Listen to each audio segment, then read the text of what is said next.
ናሬንድራ ሞዲ ወደ ኢትዮጵያ መምጣታቸው የህንዱ ጠቅላይ ሚኒስትር ፈጽሞ ያልተጠበቀ ዱብዳ ነው ለኛ። በባህር ጉዳይ ላይ እየጣረች ያለችበትን ጉዳይ ወደፊት ለማስኬድ ትልቅ የሆነ አካሄድ እየሄደችበት ኢትዮጵያን እንደ ቀላል ሀገር እንዳላየቻት ህንድ ያሳያል። የነቱን ፕሮጀክት ላሰበች ህንድና መሰል ሀገሮች ኢትዮጵያን ችላ ብሎ ወይም ትቶ መሄድ አይቻልም። እንኳን ለገና በዓል በሰላም አደረሳችሁ እያልን በዓሉን ምክንያት በማድረግ ታላቅ የሽያጭ መርሃ ግብር አዘጋጅተንሎታል። ከ25% ቅናሽ ጋር በ5% ቅድመ ክፍያ የቤትና የንግድ ሱቅ ባለቤት ይሁኑ ይሎታል። ጊፍት ሪል ስቴት የንግድ ሱቆችን በመሃል መርካቶ ከ3.8 ሚሊዮን ብር ሙሉ ክፍያ በ190 ሺህ ብር ቅድመ ክፍያ የሱቅ ባለቤት ይሁኑ ይሎታል። በአዲስ አበባ እምብርት በሆነው ለጋር ላይ ግንባታቸው 80% የደረሱ መኖሪያ አፓርትመንት ቤቶችን ከባለ 1 መኝታ እስከ ባለ 3 መኝታ ይዞሎ መጥቷል። ባለ 1 መኝታ 65 ካሬ በ360 ሺህ ብር፣ ባለ 2 መኝታ 108 ካሬ በ612 ሺህ ብር፣ ባለ 3 መኝታ 164 ካሬ በ920 ሺህ ብር ቅድመ ክፍያ ብቻ ከፍለው የቤት ባለቤት ይሁኑ ይሎታል።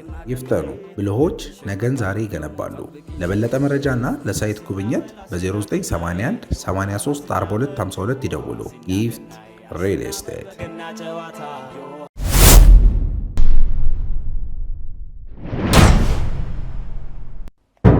زيارة مش متوقعة لرئيس وزراء الهند ناريندرا مودي إلى إثيوبيا.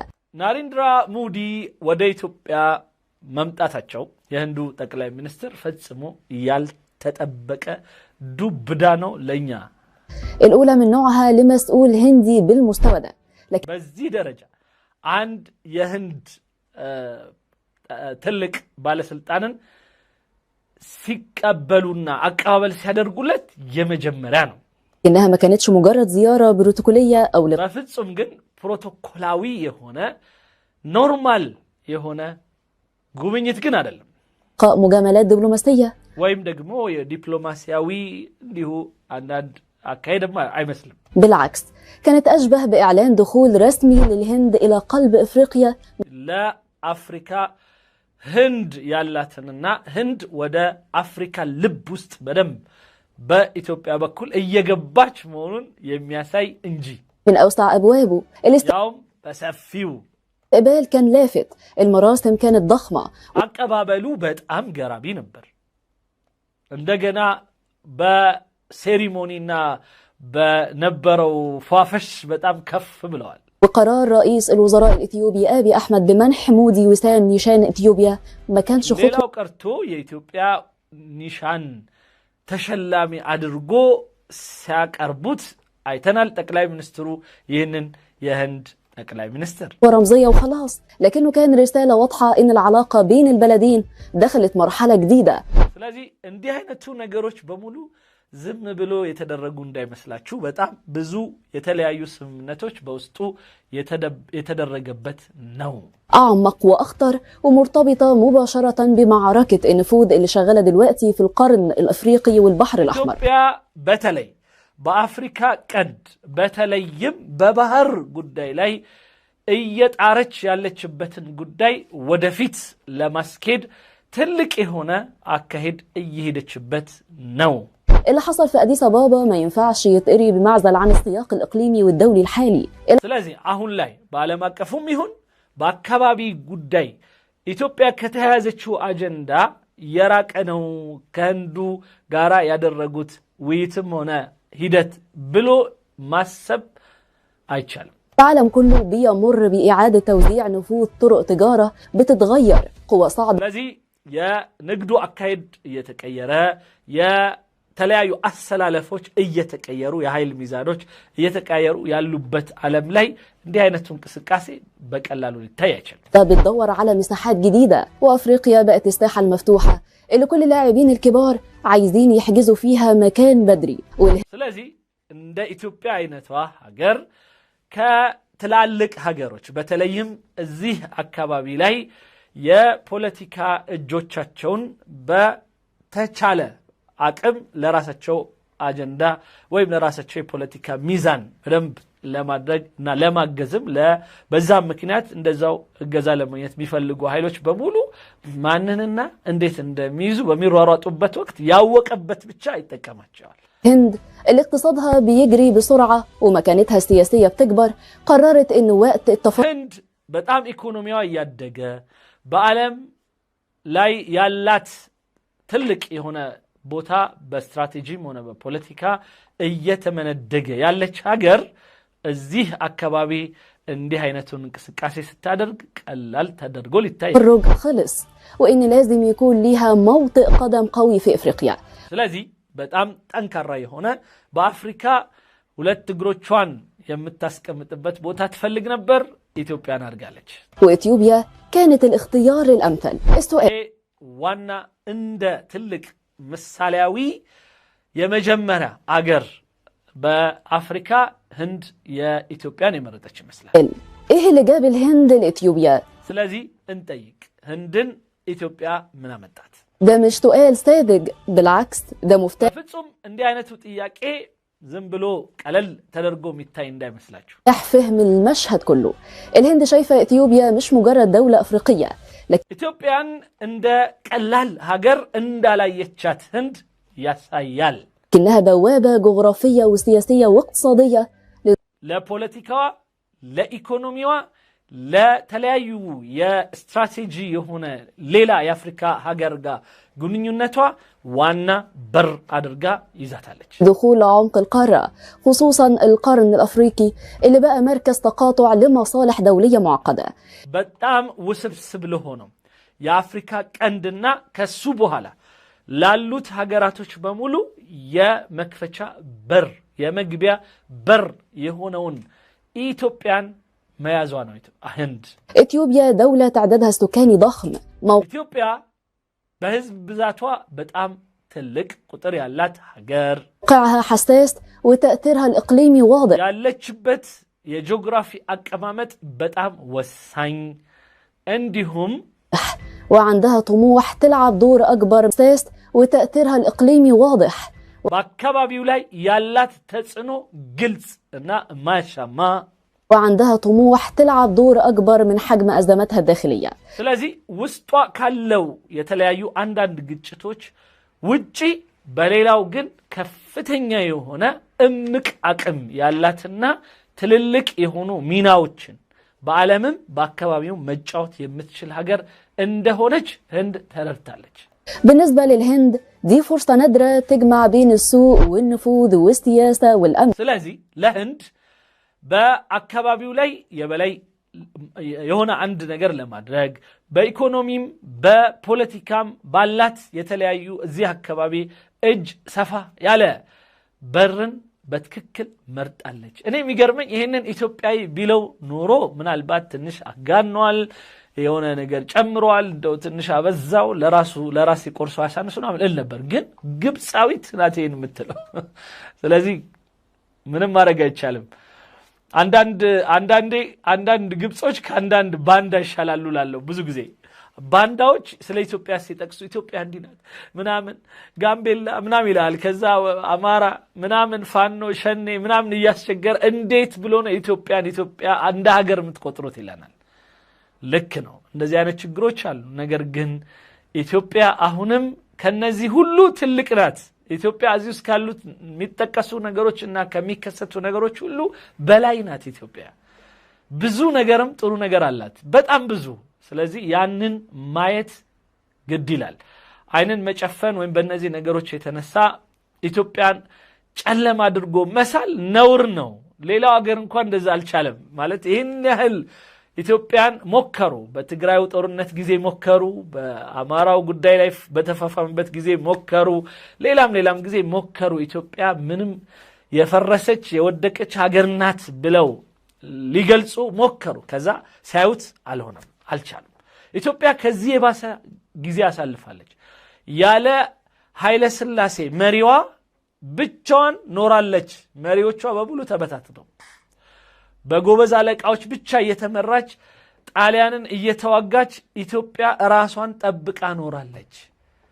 እንኳን ለገና በዓል በሰላም አደረሳችሁ እያልን በዓሉን ምክንያት በማድረግ ታላቅ የሽያጭ መርሃ ግብር አዘጋጅተንሎታል። ከ25% ቅናሽ ጋር በ5% ቅድመ ክፍያ የቤትና የንግድ ሱቅ ባለቤት ይሁኑ ይሎታል። ጊፍት ሪል ስቴት የንግድ ሱቆችን በመሃል መርካቶ ከ3.8 ሚሊዮን ብር ሙሉ ክፍያ በ190 ሺህ ብር ቅድመ ክፍያ የሱቅ ባለቤት ይሁኑ ይሎታል። በአዲስ አበባ እምብርት በሆነው ለጋር ላይ ግንባታቸው 80% የደረሱ መኖሪያ አፓርትመንት ቤቶችን ከባለ 1 መኝታ እስከ ባለ 3 መኝታ ይዞለው መጥቷል። ባለ 1 መኝታ 65 ካሬ በ360 ሺህ ብር፣ ባለ 2 መኝታ 108 ካሬ በ612 ሺህ ብር፣ ባለ 3 መኝታ 164 ካሬ በ920 ሺህ ብር ቅድመ ክፍያ ብቻ ከፍለው የቤት ባለቤት ይሁኑ ይሎታል። ይፍጠኑ፣ ብልሆች ነገን ዛሬ ይገነባሉ። ለበለጠ መረጃና ለሳይት ጉብኝት በ0981 83 42 52 ይደውሉ። ጊፍት ሪል ስቴት። العلاقة بين الهند وإثيوبيا ما بدأتش امبارح لكن ስለዚህ የኢትዮ ህንድ ግንኙነት ገና አሁን እንዳልጀመረ አሳይቷል። إنها في السنين الأخيرة أخذت منحنى تصاعدي ملحوظ በጣም የሚታይ የሆነና ተጨባጭ የሆነ ነገር ለማድረግ የበሰለ ሰዓት የሚጠብቅ የነበረ ግን ላለፉት ጊዜ የተሰራበት እንደሆነ የሚያሳይ ነው ትላለች። الهند واحدة من أسرع الاقتصادات نمواً في العالم በዓለም የኢኮኖሚ ፍጥነቷ በጣም ከፍተኛ የሆነችው ህንድ መርጣታለች። وبتدور دايماً على مصادر خام وأسواق جديدة ونقاط ارتكاز جيوسياسية. የፖለቲካ ጂኦግራፊውን ወይም ደግሞ የፖለቲካ አቀማመጥ በጣም ጠንካራ የሆነ ካልሆነ በስተቀር ለሷ ኢኮኖሚዋ የበለጠ መስፈንጠር የሚያግዛት ሀገር ካልሆነ በስተቀር አትጠጋም። ስለዚህ ኢትዮጵያ ያንን ቦታ አግኝታለች ማለት ነው። وإثيوبيا بتوفر الثلاثة مع بعض. ኢትዮጵያ ሶስቱንም አካሄዶች ትችልበታለች ወይም ደግሞ ታሳካላታለች። የኢኮኖሚም የፖለቲካም የአካባቢ ላይ ከፍታ ነው። ده غير إن الهند عندها خبرة ضخمة في مجالات تكنولوجيا المعلومات والاتصالات. ሌላው ህንድ በቴክኖሎጂ በተለይ ደግሞ በኢንፎርሜሽን ቴክኖሎጂ ሌላው በአይቲ ወይም ደግሞ በአርቲፊሻል ኢንተሊጀንት ኤአይ በእንደነዚህ አይነት ነገሮች በጣም ከፍተኛ የሆነ ዕውቀት ያላት ሀገር ናት። አሜሪካን ቀጥ አድርጋ ያዘች ናት። በነገራችን ላይ በአሁኑ ሰዓት የትም ቦታ ስትሄዱ ህንድ ነው ያለው። ሌላው ቀርቶ የተለያዩ ድርጅቶች የሚሰሩት ከርቀት ህንድ ሀገር ባሉ ሰራተኞች ነው። አሜሪካ ውስጥ ያለን ሰዎች ሁሉም የምንታዘበው ነው። ማንኛውም ድርጅቶች በተለይ ኮቪድ ላይ ተንተርሶ የወሰዱት እርምጃዎች ውስጥ አንዱ በህንድ በመሳሰሉት ሀገር ያሉ ሰራተኞች ቁጭ ብለው ይሰሩላቸዋል። መስሪያ ቤት ውስጥ አንድ መኪና ስትከራይ የራሱ አንዳንድ ጊዜ መኪናው የሚያከራይ ህንዳዊ ነው። የምታወራው ከህንድ ጋር ነው፣ ግን በስልክ ህንድ ሆኖ ያከራይሃል። አንተ ሄደ መኪናውን ትወስዳለህ። በቃ ግን የቢሮውን ፕሮሰስ የሚሰራልህ ህንድ ሆኖ ነው። በጣም የሚገርሙ ናቸው። በጣም والأمن السيبراني وهي مجالات بقت أدوات نفوذ حديثة. ሌላው በሳይበር ቴክኖሎጂ ላይ በጣም ከፍተኛ ርቀት የሄደች ሀገር ናት። بتتفوق أحيانا على السلاح التقليدي. دول كتير ማንኛውም ኖርማል ከተለመደው የመሳሪያ አይነት የመሳሰሉት ሁሉ በጣም ርቃ የሄደችበትና ያመለጠችበት ሁኔታ ነው። في أفريقيا ومن ضمنها إثيوبيا شايفة في الهند شريك أقل حساسية من الصين وأقل. ኢትዮጵያ ደግሞ ከቻይና ትንሽ የተሻለ ወይም ደግሞ ቻይና በጣም ያው ኮንትሮቨርሺያል ነገር የበዛባት ያው ጫና ከአሜሪካው ከመሳሰሉት ምናምን፣ ህንድ ግን ትንሽ ከዛ ወጣ ያለች ነው። ስለዚህ ኢትዮጵያ እሷን መምረጧ ህንድን መምረጧ በጣም ትክክለኛ ምርጫ ይመስላል። صدامية من الغرب كمان ما ينفعش نفصل التقارب الهندي الإثيوبي عن العلاقة القوية بين الهند وإسرائيل. ሌላው ኢትዮጵያ ህንድን የምትመርጥበት ሁኔታ ከአውሮፓና ከአሜሪካም ከሌሎችም ጋር ያላት ግንኙነት ጠንካራ ነው፣ ከዛ ውስጥ እስራኤልን ጨምሮ። واللي بقت في السنوات الأخيرة حليف أساسي لإثيوبيا سواء كان በዚህም መጨረሻ ኢትዮጵያና ህንድ ኦልሞስት ግንባር ሆነው መጥተዋል في مجالات الأمن أو التكنولوجيا أو الزراعة الحديثة. ስለዚህ ህንድ ኢትዮጵያን ልታሳድግበት የምትችለው ነገር ብለን ከምናስበው አንደኛ ቴክኖሎጂ፣ ሁለተኛ ትክክለኛ የሆነውና አሁን ጊዜውን የዋጀ የሆነ የእርሻ ስርዓትን በትክክል ልታስተምራት ወይም ደግሞ ልታስገባ ትችላለች ተብሎ ይታሰባል። التقاطع ده بيخلق محور غير معلن لكنه አሁንም ምናልባት ይሄ የተገለጸው የታወቀውና የተረዳ ነው። ሌላ ያልታወቀ ውስጡን ደግሞ ምን ሊስማሙ እንደሚችሉ አናቅ። واضح المعالم، بيضم الهند وإثيوبيا وإسرائيل وبيمتد تأثيره بشكل أو بآخر لدول الخليج. ስለዚህ ይህ ህንድ በዚህ አካባቢ የምትሰራው የእርሻ የቴክኖሎጂ የመሳሰሉት ነገሮች በሙሉ እና የመረጃ ጉዳይ ላይ የሚሰሩት ጉዳዮች በሙሉ ኢትዮጵያን ከገልፍ ካንትሪ ጋር ያላትን ግንኙነት የሚያሻሽለው ይሆናል ይላል። ምክንያቱም እርሻዋ በጣም ከጠነከረ ደህንነቷ በኢንፎርሜሽን ላይ የተመሰረተ ሆኖ ማንም ውርጋጥ እየተነሳ አገሪቷን የሚበጠብጥበት ሁኔታ እንዳይኖር የሚያደርግ ከሆነ በትክክል የዛኔ ሰላም ይኖራል ሀገር ውስጥ። ስለዚህ ሰላም በሚሆንበት ወቅት ደግሞ ማንም ሰው የሚመርጣት ሀገር ነው የምትሆነው። አየሯ በጣም ውድ የሆነ ነው። አየሯ በጣም ከማንም ሀገር የተመረጠ ነው። በቱሪዝሙ ያለው ሁኔታ በደንብ አይተናል ከአረቡ ሀገር በተለይ። ከዛ ያ ደግሞ ምን ያሳያቸዋል? ሀገር ውስጥ ያለውን መልካም ነገር ኢንቨስት እንዲያደርጉ ያደርጋቸዋል። ስለዚህ በእርሻ ከሰሩ ድንችና ሽንኩርት እየሸጠች በሆድ የገዛቻቸው አረቦች በሙሉ ግብጾች እንትተው ወደኛ እንደሚመጡ ምንም ጥርጥር የለው ምንም። خصوصا مع الوجود الهندي الضخم في الخليج والدور الاقتصادي الكبير اللي بتلعبه الجالية الهندية في الإمارات تحديدا. ስለዚህ ይህ የጠቅላይ ሚኒስትር ዶክተር አብይ አህመድ ከህንዶች ጋር በጣም መገናኘትና ከህንዶች ጋር መስራት በአሁኑ ሰዓት ለምሳሌ ኢማራት ውስጥ ህንድ ያላትን እጅ በመናይበት ወቅት በጣም በቴክኖሎጂ እያጥለቀለቁ በደንብ ኢማራትን ከያዙት ምናልባት ከኢማራቶች ቁጥር በላይ በጣም እጥፍ የሆኑ ሰዎች እነሱ ናቸው። ታክሲውን የያዙት እነሱ ናቸው። ቴክኖሎጂውን የያዙት፣ ንግዱን አሁን ደግሞ ሌላው ቀርቶ ፖሊሶች ምናምን ሆነው የደህንነት ጉዳይ ላይ በጣም በስፋት ገብተዋል። እና ስለዚህ ይላል ህንድና ኢማራት ህንድና ኢትዮጵያ በጣም የሚተሳሰሩበት እድል ከፍ ይላል። الهند كمان عندها طموح واضح انها تلعب دور محوري في التجارة العالمية. ስለዚህ ህንድ በዓለም ላይ ያላትን የንግድ ሂደት ኢትዮጵያ ላይ በደንብ ልትሰራበት ትችላለች። وده باين في حديثها المتكرر عن مشروع طريق تجاري جديد بيربط آسيا بإفريقيا مرور. በተለይ ይህ እሷ የምታስበው ከህንድ ጀምሮ እስከ አፍሪካ ድረስ የሚደርስ የሆነ የንግድ መንገድ አለ።